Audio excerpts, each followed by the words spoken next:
name's Tino, Battista. I'm one of the directors here at Nexia, Melbourne, and I look after the innovations area of the office, but also I'm one of the business services directors. My name's Liana. I am part of the corporate advisory team at Nexia, but I also have a major role in the innovation side of the firm, and in particular rolling out all the Reckon solutions that we've implemented over the past year. My name's Jason. I'm working for Nexia Melbourne, and we're in the individual tax high net worth team. Yeah. I think it's been a fairly long, drawn-out process over the last few years. We've sort of spoken about some of the things that we needed to do, and there were different views as to which way we should go, so we sort of tossed that around a bit. I think going back probably 12 months ago, we sort of decided we needed to do something, and it was probably made about that time. Yeah. The drivers for our change are inefficiencies. Basically, all these innovations and software enable us to eliminate them and make them better. So that's basically the main driver, as well as being able to add value to the clients. Like, there's so many solutions out there that can really add value to the client, make your job quicker and easier, and actually get information to the client much quicker and in much better quality.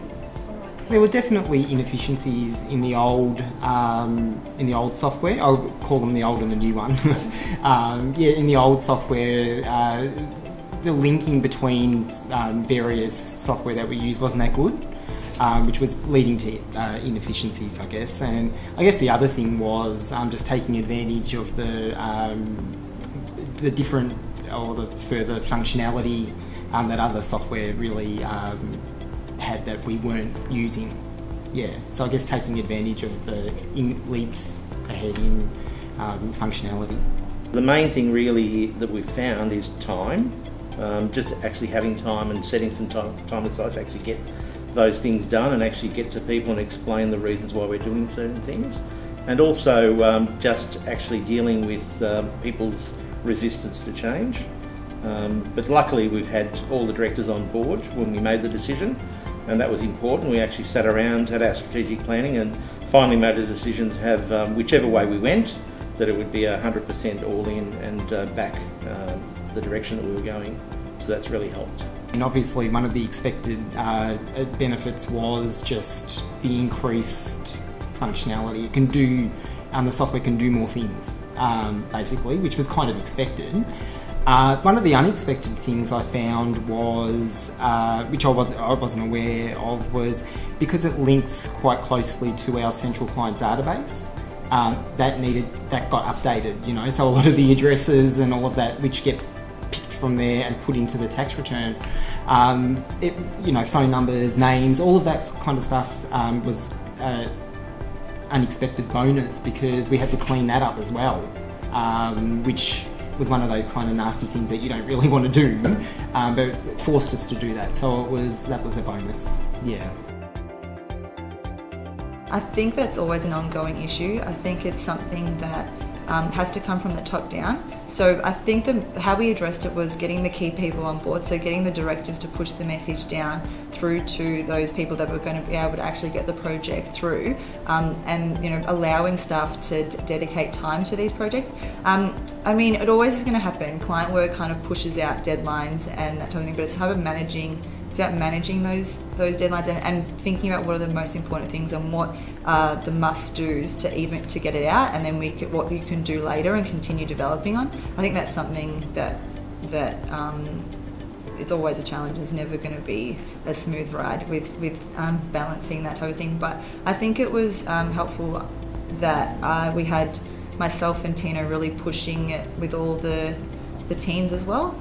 So I think that was probably a really driving force. So basically it's a bit of a trial and error in terms of you've got different competing priorities from different areas. We at Nexia Melbourne, we have obviously business services, audit, corporate advisory, financial planning, and we even have a separate capital business. So each of those areas have got different priorities. So it's really trying to work out, firstly, where we can get the focus to get the most runs on the board as quickly as possible, and therefore to see a return. And that's why we focus probably more in the business services area first, because that's the largest part of the business, and actually try and get some quick wins on the board in some of the things that we introduced, and where we actually got some satisfaction delivered to the clients, being the staff, and then got them on board and actually willing to participate in the next step. I think I didn't realise how much people didn't like change, because I am for change and I am not happy when something doesn't work how it's supposed to work. So I think that's something that I learned about just the human nature, that they don't like change, and I think being able to deal with that, and I think I learned that we need to teach people the benefits before they can see it. So a lot of people are focused on the now, and they can't see what the benefits are going to be. So you have to take the time and be patient with explaining it to them, because I mean they're the key stakeholders that need to take it on, our staff and the directors. So I think just you have to be patient with them and make sure they understand and continue to emphasise the benefits. And I think that that's something that I didn't realise I had to do as much. I thought people thought like me and were a bit more innovative and that, but I guess I forgot that we're all accountants, so it's people don't like change as much as I do. Yeah. I think with any change, mostly staff are usually very hard to please because they have to actually learn something new. But one of the easiest ones, which we went with, was of course the Sync Direct solution. That was pretty much a no-brainer in terms of really showing the staff how something like that and something more innovative could be to their advantage, rather than going the old way that we were doing accounts and getting information from clients. I think it's probably at this stage, given that we had a fairly large rollout for our innovations when we made the decision. It was an 18-month rollout. We're 11 months into that at the moment, and so we really haven't put in place any formal. So it has been more informal, but we have had some ad hoc sort of information that's coming back in terms of some of the processes that we've improved to actually see. So we're getting feedback from the people who were having to do it the old way, and getting some positive feedback as to how it's now actually working and beneficial for them. So some of that would be, for example, our process around getting client work out to clients once the job's finished. We now use virtual cabinet and the process system in there to actually manage that through the office, rather than the old way that we used to do it. Yeah, look, for the most part at the moment, until we roll out our client portal, the client document portal, which will be on the 1st of July. So for the most part, a lot of the clients haven't actually had a direct impact, other than through Sync Direct, where they've actually had to get involved in actually sending information through that system.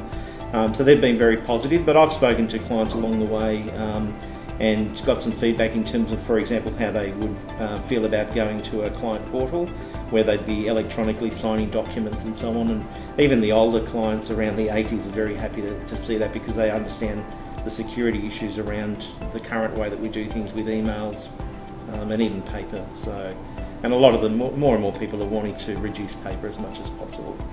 So I think the feedback's been good, but not so much at the moment.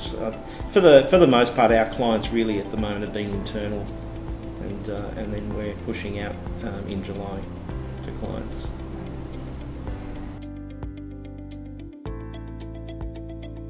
The next steps are getting the client portal up and running, which is on the 1st of July, so we should be utilising that for going forward. But another one that we're actually rolling out on the 3rd of July is going to be work papers, so electronic work papers, which is a Reckon product, work paper management. We've been working really hard on this project. I think it's one of it's one of the biggest projects, because it took you had to review the whole work paper from the Excel actual work paper to the final product and how to use the solution. And I think the training involved in that is really intense, so for all the staff. And then going forward after that, we're looking at CRM and the data collection services. So there's a fair amount of stuff still left on the plate, but yeah, so it should be good to get those ones up and running.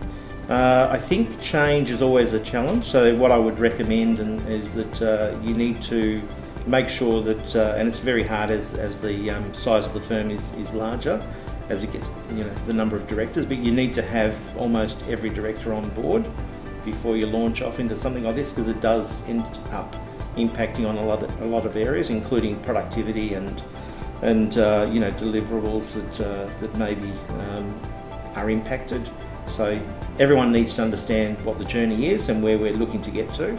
So they really need to plan and really explain what we're trying to achieve and the reasons for doing it, and then launch off at that point, rather than sort of introduce individual solutions to band-aid particular problems. A few things. One of them being don't give up.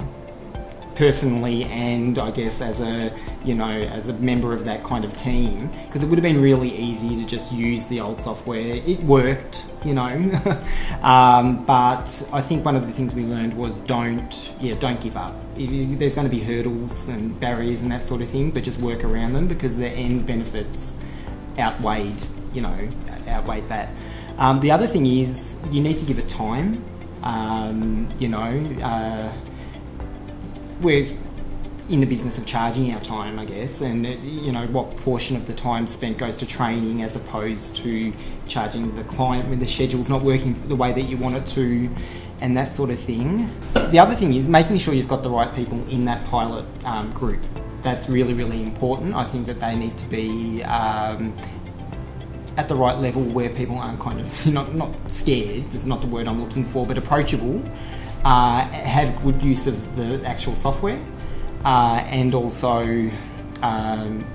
be willing to do it, and be good at expressing the reason for the change, because I think that's another important thing. Often at various levels decisions are made, and at any firm really, and it's not really expressed, this is why the change is going to be beneficial for you,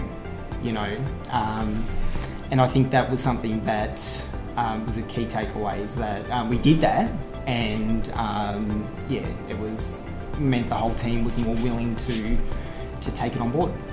I think the key message with rolling out any change or innovation is plan, and constantly review that plan.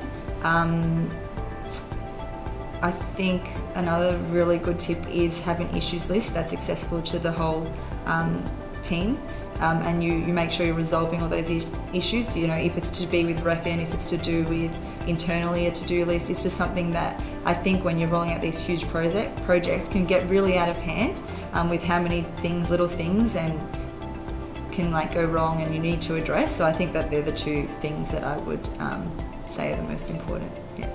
I'd like to say because of me, but probably because of the group of guys here, and I'm talking all the staff and the directors, I think get along for the most part. I mean, obviously we have our testing days, but everyone seems to get along. We have an open door policy here. I know there are some firms that you need to actually book appointments to see a director if you want to talk to them, which we don't have that approach here, and everyone is made to feel an equal in terms of on a professional basis. So if there's an issue that they need to discuss, they are able to do so. And it's a fairly friendly and a bit of work-life balance also. So I've been working here for 17 years now, so obviously something works for me.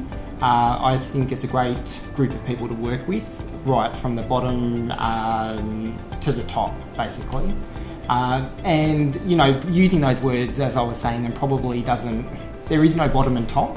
Everybody is you can go and talk to Paul as though he's just, everyone's very, very available, approachable, accommodating, and really trustworthy, I guess. I think it's the personal and supportive advice that Nexia give. We're partner-led services.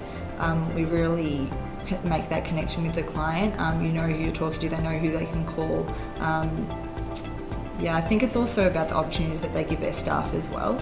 I'm really glad that I started working here at Nexia, because the amount of client-facing contact that I got, and experience that I got, the amount of support that I got with, ideas and things like that. I think that's what really sets us apart. Just all the communication between the staff and then the clients is just really strong.